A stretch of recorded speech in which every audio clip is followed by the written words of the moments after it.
What is up? Welcome to the Existential Stoic podcast. Do you ever have trouble talking to people? Maybe after a lockdown and COVID, it seems a little bit more difficult or challenging or nerve wracking. Maybe it causes anxiety. Today you're in luck because we're going to talk about how to talk to anyone on this quick fix.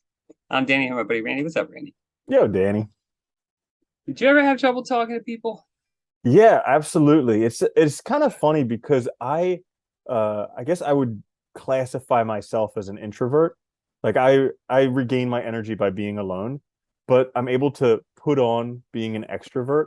So like, but it's always a battle in my mind of like, oh, I know I should say hi to them, but then I'm like, but I'm an introvert. I don't need to. And so it's like a constant battle that I have going on every But day. I'm an introvert. Yeah, right.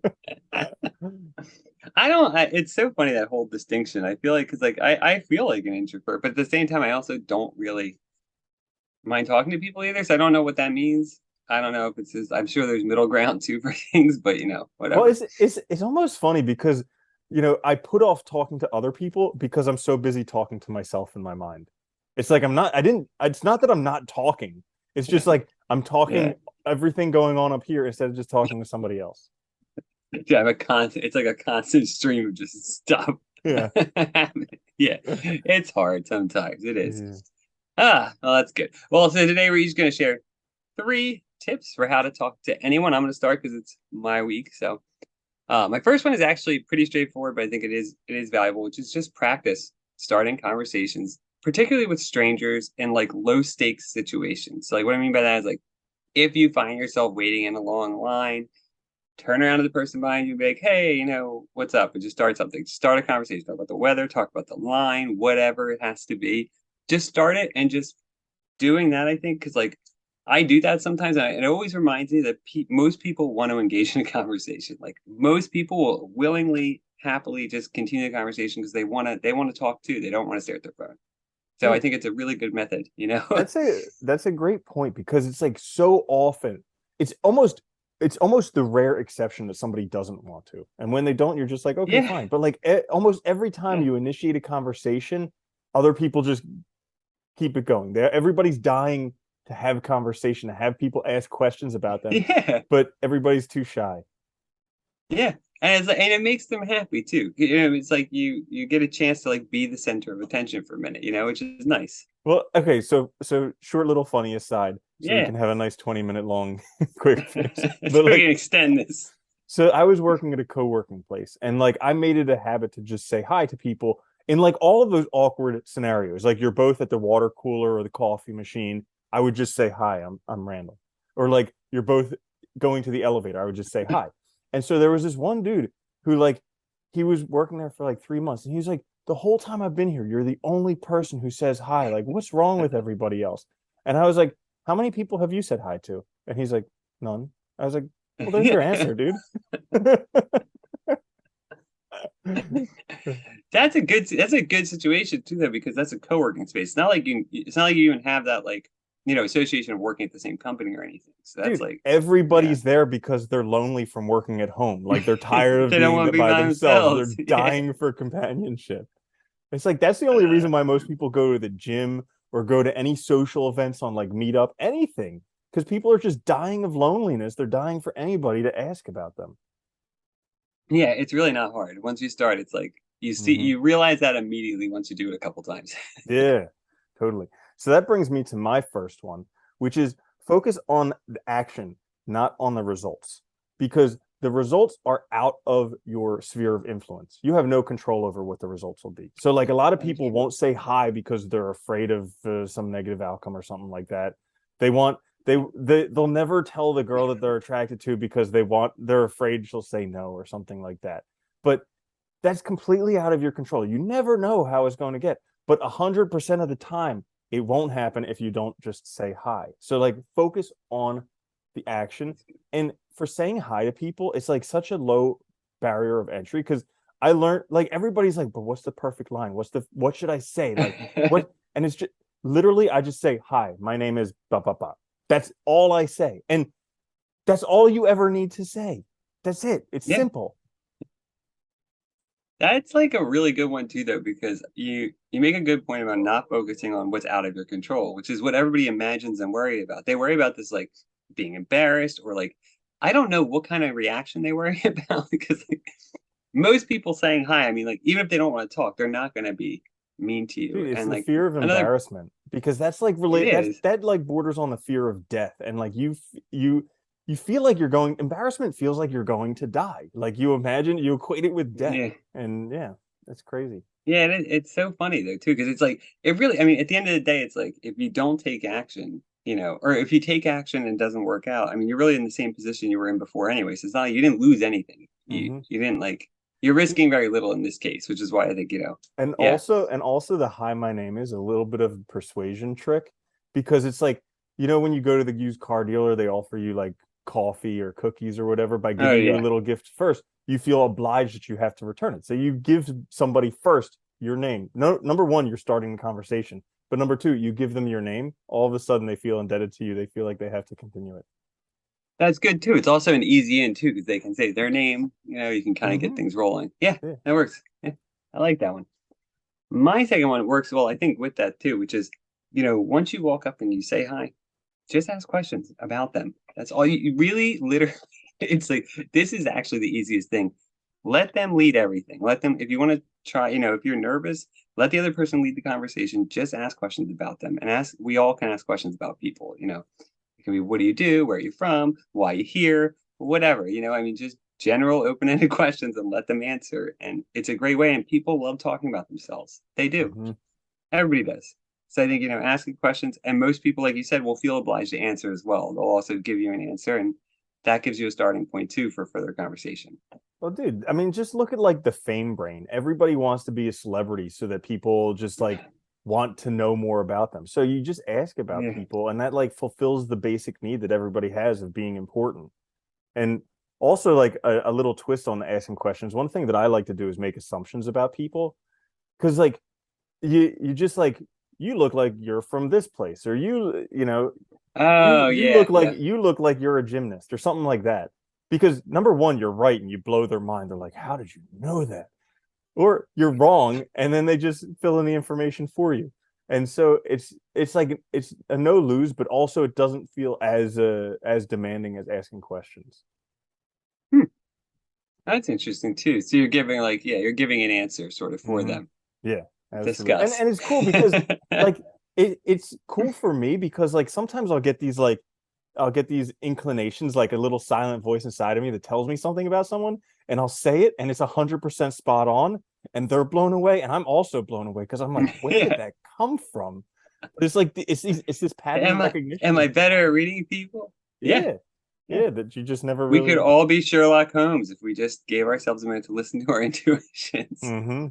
Yeah. Yep. All right. So my second one is don't worry about negative results. So like most people stop themselves before they even get started because they're worried about a negative result. And this is something that I got from doing like pickup for a while, approaching girls. Because no matter what, it's a numbers thing. Every once in a while, you're going to have like a terrible, terrible blowout experience. Like something really, really bad is going to happen.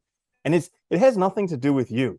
Like I No. think that's the biggest thing that stops people. People think that a negative reaction has something to do with them, but it doesn't at all. It's more indicative of what's going on in the other person's reality.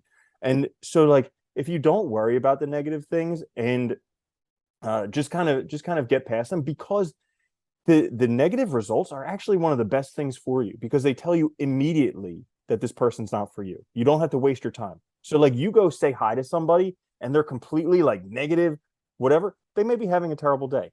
Or maybe that's just Yeah. their personality. I mean, who knows? But the thing is, it tells you immediately. You don't have to waste any more of your time. It tells you immediately they're not for you. You can move on to the next person. Yeah, that is a good one too. And it's important not to worry about that. I think you're right because like you said, too, I think there's very little to lose. And if you get the negative reaction, you can just walk away. You don't have to stay there. You don't have to deal with it. And it also teaches you too that it's not a big deal. That reaction is not the end of the world.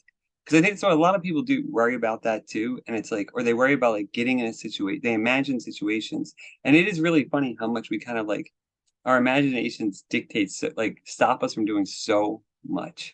And I think those negative reactions, like you're gonna hit some and it's okay. It doesn't really matter. You move on.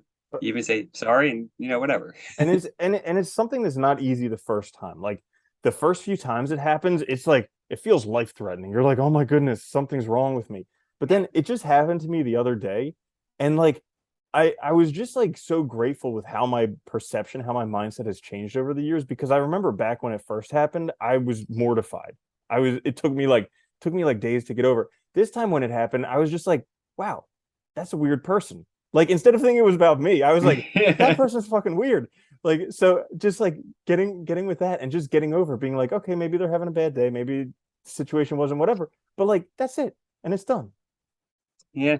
Well, what it's the master blames no one, right? You have to blame no one. Mm-hmm. You let them be, you Absolutely. let yourself be, you move on, right? Yeah, that's a Absolutely. good one. It's true. It is Hmm. funny that I do really quick. I mean, Yeah. what you mentioned too about like, with age, I am grateful because I do think that does help a lot. Like I remember definitely when I was younger, like in my teens, early 20s, you're way more conscientious about like what other people are thinking and how they might judge you and stuff. So it does seem harder to do these things and it does get easier. And I wish, looking back, like it'd be great if you had the mindset you have now then, because it would have been so much easier to just get through like regular things, like even when you have to talk, like I know people that even when they have to talk to somebody for a specific reason, they still get nervous. And it's like, you know, working on overcoming that is such a big, it's such a useful thing to have because then it just makes your life so much easier. There's anxiety and stress is reduced in all these encounters you have to deal with every day.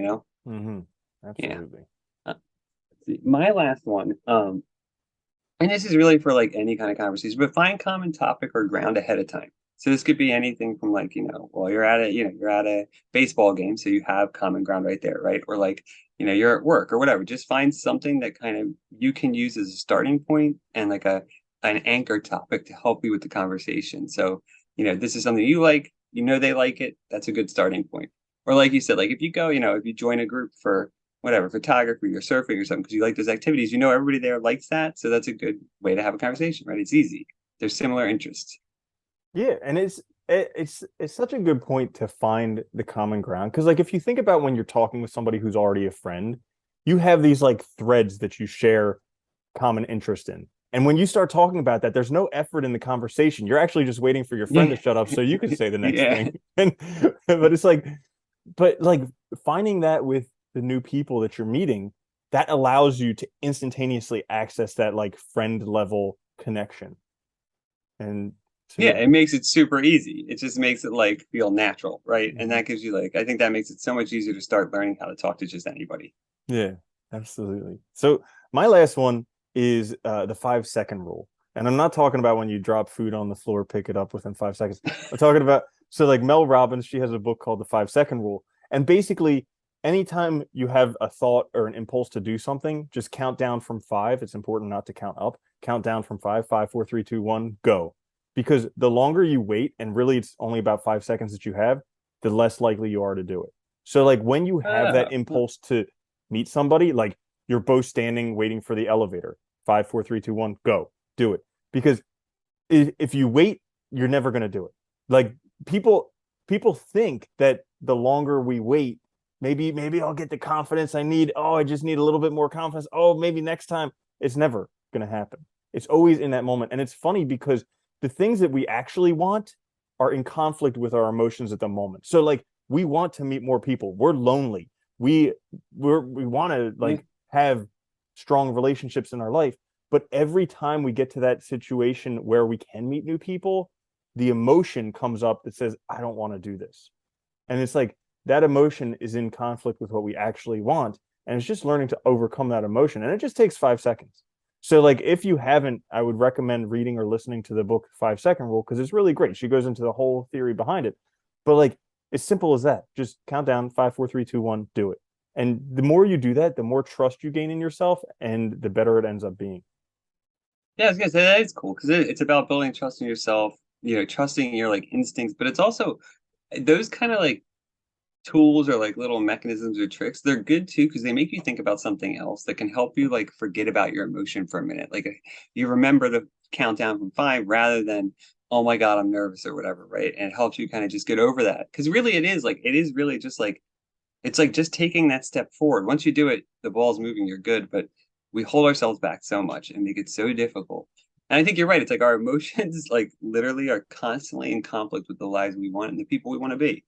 And you have to learn how to like get beyond them. Otherwise, you're just stuck, and it Dude, sucks. I think that's why I laugh so much because like for thousands of years we've been focused on being these rational creatures. Like that's all philosophy talks about, how we're supposed to be rational creatures. Yeah, And yet all the time we're just completely dominated by emotions. Like we're yeah, literally emotional creatures with like a hint of rationality and a brain that says I'm rational. And it's just like yeah. way off.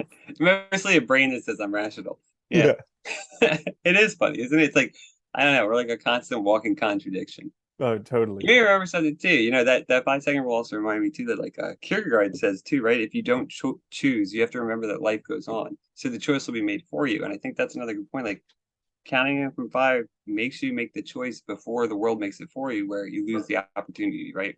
The Mm. person you don't see the person again, or you end up doing something else, or just too much time passes. So yeah, Dude, that's a good that's a one. great point. Like we think we'll have another opportunity, but it's rarely ever the case. You never know, right? You never know, and yeah. So it's definitely do it now. Anyway, so that is our quick tips before In we our go on long fix forever. today. Another one. Yeah. How to talk to anyone. Guys, if you listen all the way through, check us out on YouTube. Listen wherever you get your podcasts. We'll be back later this week with another full length episode. Please like, share, subscribe. It helps us out a lot. And until then, later, man. Later, Danny.